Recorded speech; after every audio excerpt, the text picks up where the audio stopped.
नमस्कार, मैं प्रवीण गौतम और आप देख रहे पब्लिक मीटर। दोस्तों, राहुल गांधी का मजाक उड़ाते हुए अमित शाह ने जब अपशब्द का इस्तेमाल किया, जिसे गाली की तरह भी इस्तेमाल किया जाता है और जो रिश्तेदारी में भी आता है, उस शब्द का इस्तेमाल संसद में अमित शाह ने किया। मर्यादा भूल गए और पीठासीन स्पीकर जगदंबिका पाल ने ना तो उन्हें रोका ना टोका, यहां तक कि विपक्ष ने नारे लगाए तो माफी मांगने तक को नहीं बोला। तो उसके बाद प्रियंका गांधी ने जगदंबिका पाल को क्या आईना दिखाया है, अमित शाह पर क्या बोला है, पूरी कहानी सिलसिलेवार तरीके से आपको बताते हैं कि गाली कांड के बीच ओम बिरला के खिलाफ जो अविश्वास प्रस्ताव आया था, लोकसभा स्पीकर के खिलाफ जो अविश्वास प्रस्ताव विपक्षी नेता लेकर आए थे, उसका क्या हुआ। पहले अमित शाह के गाली कांड की पूरी कहानी आपको बताते हैं, क्या क्या हुआ संसद में, कैसे नारे लगते हुए, और उस बीच जब विपक्षी सांसद माफी की मांग करने लगे तो स्पीकर ने क्या बोला, वो भी आपको दिखाएंगे। पहले अमित शाह ने कैसे इस्तेमाल किया वो शब्द, एक बार फिर सुनिए। ये क्या हुआ मान्यवर, यहाँ पर ट्रेजरी बैंक पर प्रधानमंत्री बैठे हैं, दौड़ के आकर गले लग जाना, ऐसा कभी नहीं हुआ मान्यवर।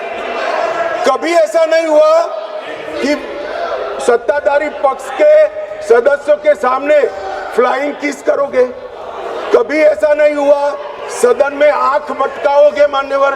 मुझे तो बोलने में भी साला संकोच होगा, सदन में आंख मटकाओगे मान्यवर, मुझे तो बोलने में भी साला संकोच होगा मान्यवर। ये कंडक्ट जो है वो स्पीकर साहब के कंडक्ट पर सवाल उठा रहे हैं। मैं इनको पूछना चाहता हूँ, एक मिनट माननीय गृहमंत्री जी, माननीय गृहमंत्री जी, माननीय गृहमंत्री जी, एक मिनट। तो आंख मटकाना बोलने में संकोच होता है हमारे देश के गृह मंत्री को, लेकिन बार बार अपशब्द बोलने में, बार बार उस शब्द का इस्तेमाल करने में कोई संकोच नहीं होता जिसे गाली की तरह भी इस्तेमाल किया जाता है। मतलब गजब की हिपोक्रेसी है। राहुल गांधी के कंडक्ट पर सवाल उठाते हैं और खुद कैसी भाषा का इस्तेमाल करते हैं। राहुल गांधी के आचरण पर मजाक उड़ाते हुए क्या बोलते हैं कि खुद ही कहना पड़ता है कि इसे डिलीट कर दीजिए, लेकिन माफी नहीं मांगते। स्पीकर साहब को कैसे निर्देश देते हैं। कायदा यह बनता था कि पीठासीन स्पीकर जगदंबिका पाल खुद उन्हें टोकते और माफी मांगने को बोलते, लेकिन क्या होता है, अमित शाह खुद कैसे निर्देश देते हैं, जरा सुनिए। मान्यवर, मेरा कोई शब्द संसद प्रणालिका के अनुकूल नहीं है, तो इसको आप हटा सकते हैं। मतलब परमिशन दे रहे हैं मानो अमित शाह कि अगर मेरा कोई शब्द संसदीय कार्य प्रणाली के मुताबिक नहीं तो आप उसे हटा सकते हैं। मतलब परमिशन दे रहे हैं क्या पीठासीन स्पीकर को। आगे क्या कहते हैं, जरा सुनिए। अगर कोई ऐसा शब्द होगा तो उसको मैं कार्रवाई में देख लूंगा। कोई शब्द होगा तो उसको कार्रवाई में देख लूंगा।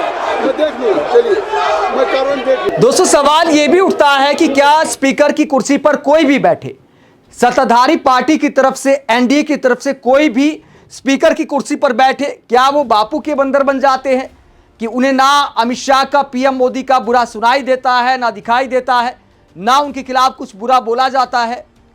जब सबका सुनाई देता है और सुनने की ही जिम्मेदारी है। अगर कोई कुछ गलत बोलता है तो रोकने की, टोकने की और एक्शन लेने की जिम्मेदारी है, चाहे स्पीकर हो, चाहे फिर चेयर पर कोई भी पीठासीन हो। यह चेयर की जिम्मेदारी है, जवाबदेही है कि गलत के खिलाफ एक्शन ले, रोके टोके। लेकिन यहां पर कहते मैं देख लूंगा अगर कुछ गलत बोला होगा तो क्या यह गलत नहीं था? जिस शब्द का अमित शाह ने इस्तेमाल किया, क्या वो गलत नहीं था? हंसी आती है जगदंबिका पाल की इस बात को सुनकर। आगे क्या होता है, जरा सुनिए। मैं देख लूंगा। माननीय गृहमंत्री जी, माननीय गृहमंत्री जी,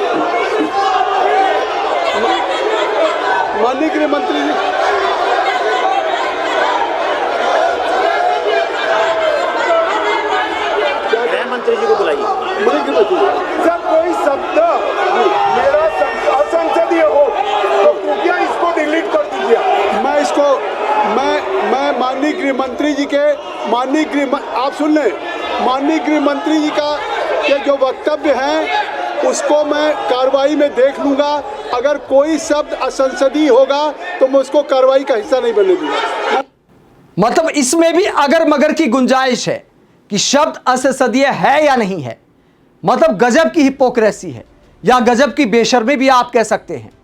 और इस सब के बाद जब विपक्षी सांसद नारे लगाने लगते हैं अमित शाह माफी मांगो, लगातार माफी की मांग की जाती है, लेकिन अमित शाह माफी नहीं मांगते हैं और ना ही स्पीकर माफी मांगने को बोलते हैं। उल्टा विपक्षी सांसदों के आचरण पर ही सवाल उठाते हैं कि आपको देश देख रहा है, तो क्या अमित शाह ने जिस शब्द का इस्तेमाल किया उसे देश नहीं देखता है? क्या बोलते स्पीकर? और इस बीच ओम बिरला के खिलाफ अविश्वास प्रस्ताव कैसे खारिज कर दिया जाता है, वो सीन भी देखिए। श्री मोहम्मद जावेद साहब, मोहम्मद जावेद जी। हाँ सर, मैं हूँ। हाँ बोलिए। I'll speak. Shri Mohammad Javed. Sir, I am here. Now I have given opportunity to Mr. Mohammad Javed. Yes, now sir. he is from your party. He is from your party. Now he is a mover. I have just Sir. Mr. Javed. Sir, thank you, sir. Thank you, sir. Mohammad Javed. तो यहां पर मोहम्मद जावेद को बोलने को बोलते हैं जगदंबिका पाल। क्यों बोलते हैं? क्योंकि मोहम्मद जावेद की तरफ से ही ओम बिरला के खिलाफ अविश्वास प्रस्ताव पेश किया गया था, तो वो मूवर थे, तो उन्हें बोलने का चांस दिया गया मतदान से पहले। उन्होंने भी खड़े होकर बोला कि पहले अमित शाह को माफी मांगनी चाहिए, लेकिन फिर भी जगदंबिका पाल के मुंह से यह नहीं निकलता है कि अमित शाह एक बार खेद प्रकट कर दें, एक बार अपील तो कर देते। क्या पता अमित शाह शर्मिंदा होकर माफी मांग लेते, लेकिन यह कहने की शायद हिम्मत नहीं हो पाई। क्या सीन होता है जरा देखिए। जो आदरणीय गृह मंत्री जी ने यहाँ पे कहा, हेलो उसकी निंदा करते हैं। आप लोग कृपया नहीं, हम नहीं, मोहम्मद जावेद साहब नहीं, आप लोग बाहर जाइए। आप लोग बेल से बाहर जाएंगे तभी मोहम्मद जावेद साहब नहीं। मोहम्मद जावेद साहब आप मूवर हैं। ये लोग बेल खाली करेंगे, ये बेल खाली करेंगे तभी आपकी नहीं, आपको उस प्रस्ताव बोलना है, ये सवाल है। आप लोग बेल खाली करें। देखिए क्या नहीं, मैं मोहम्मद जावेद साहब का नाम बुला रहा हूं, लेकिन वो बोलेंगे तभी जब आप इस हाउस को बेल को खाली, क्योंकि इस पे मतदान भी होना है, इस प्रस्ताव पे, मोशन पे, और मोशन पे प्रस्ताव पे मतदान तभी होगा जब आप इस सदन को, आप जो मूवर हैं उनको मैं इजाज़त दे रहा हूँ। नहीं, कृपया मैं रिक्वेस्ट कर रहा हूँ, एक बार मैं सबसे रिक्वेस्ट कर रहा हूँ कि आपने एक प्रस्ताव लेकर के आए, मोहम्मद जावेद साहब प्रस्ताव लेकर के आए, ये क्या है? क्या ये आप जो कर रहे हैं ये क्या है? मैं कह रहा हूँ कि एक प्रस्ताव इस सदन में आया है। एक बार जगदंबिका पाल ये भी कह देते अमित शाह को कि आपने जो बोला ये क्या है, एक बार खेद तो प्रकट कर दीजिए। इतना बोल देते तो विपक्षी सांसद इतना हंगामा करते ही नहीं। उसके बाद कैसे अविश्वास प्रस्ताव को खारिज कराते, वो सीन भी देखिए। माननीय सदस्यों ने भाग लिया, गृह मंत्री जी ने जवाब दिया, तो फिर उसके बाद करिए। ठीक है, नहीं, अगर मैं आपसे बार बार रिक्वेस्ट कर रहा हूं कि मैं मोहम्मद जावेद साहब को अलाउ करूंगा और उनका मैंने नाम भी पुकारा है, लेकिन आप इस बेल को वैकेट कर दें। नहीं, एक अगर वो इस पर कुछ करना चाहते हैं, देखिए संकल्प ये मूवर का राइट है, लेकिन अगर आप लोग खुद नहीं चाहते हैं, नहीं, इसका मतलब है कि जावेद जी को उनकी पार्टी ही नहीं बोलने देना चाहती। नहीं, जावेद जी को पार्टी नहीं बोली। प्रश्न यह है कि श्री मोहम्मद जावेद द्वारा प्रस्तुत संकल्प स्वीकार किया जाए, जो उसके पक्ष में वो हाँ कहें, जो इसके विरोध में वो ना कहें। मेरे विचार में निर्णय ना वालों के पक्ष में हुआ, ना वालों के पक्ष में हुआ, संकल्प अस्वीकृत हुआ। सभा की कार्रवाई गुरुवार 12 मार्च 2026 को प्रातः 11 बजे तक के लिए स्थगित की जाती है। तो अविश्वास प्रस्ताव को खारिज करने के बाद, मतदान कराने के बाद सभा की कार्यवाही को स्थगित कर दिया जाता है, लेकिन हाँ बोलने वालों पर कैमरा नहीं गया। जब ना बोला सत्ताधारी सांसदों ने, तब कैमरा उधर जाता है तो प्रस्ताव के पक्ष में हाँ बोलने वाले जो विपक्षी सांसद थे उन पर कैमरा क्यों नहीं गया? यह भी गजब खेल है।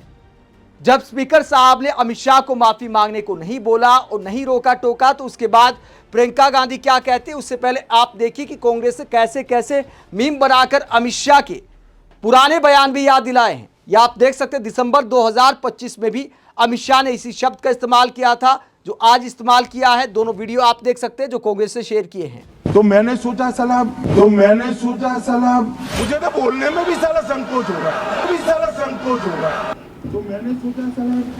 तो बार बार अमित शाह इस शब्द का इस्तेमाल करते हैं, तो सदन की मर्यादा का क्या ध्यान नहीं रखना चाहिए? इसे लेकर कांग्रेस कहती गालीबाज 2.0, मतलब दूसरी बार अमित शाह ने संसद में इस शब्द का इस्तेमाल किया है। इसके अलावा कांग्रेस ने एक और मीम बनाया है जिसमें क्या दिखाया है जरा देखिए, जिसमें लिखा गया है कि इनकी लैंग्वेज बहुत खराब है। और क्या मीम बनाया है कांग्रेस ने जरा देखिए। मुझे तो बोलने में भी साला संकोच होगा। भारी मिस्टेक हो गया सर। मान्यवर, मेरा कोई शब्द संसद प्रणालिका के अनुकूल नहीं है तो इसको आप हटा सकते हो। मेरा मुंह निकल गई, मेरी जबान टूट गई यार। मुझे तो बोलने में भी तो अब कांग्रेस वाले मीम बना रहे हैं कि अमित शाह के मुंह से बार बार निकल जाती है। लेकिन दोस्तों, अगर मुंह से कुछ गलत निकल गया तो माफी मांगने से कोई छोटा नहीं हो जाता। लेकिन अमित शाह की ईगो शायद यहां पर आड़े आ गई। ये तो कह दिया कि डिलीट कर दीजिए, एक तरह से निर्देश टाइप भाषा का इस्तेमाल किया, लेकिन माफी नहीं मांगी। इस पूरे मामले को लेकर प्रियंका गांधी ने क्या बोला है? प्रियंका गांधी ने मीडिया से बातचीत करते हुए कहा कि अमित शाह सदन के अंदर अपशब्द इस्तेमाल करते हैं और स्पीकर उनको रोकते भी नहीं है। तो स्पीकर पर भी सवाल उठाए हैं प्रियंका गांधी ने। इसके अलावा प्रियंका गांधी ने यह भी कहा कि राहुल गांधी पर जिस तरह अटैक किया अमित शाह ने, तो अविश्वास प्रस्ताव राहुल गांधी के खिलाफ नहीं आया था, ओम बिरला के खिलाफ आया था। तो उनके कार्य पर और उनके कार्य प्रणाली पर अमित शाह को बोलना चाहिए था, लेकिन राहुल गांधी पर बोलते हुए अपशब्दों का इस्तेमाल करते हैं और स्पीकर टोकते या रोकते तक नहीं। आप इस पूरे मामले को लेकर क्या सोचते हैं? कमेंट बॉक्स में अपनी राय जरूर दें। साथ ही चैनल को सब्सक्राइब भी करें। नमस्कार।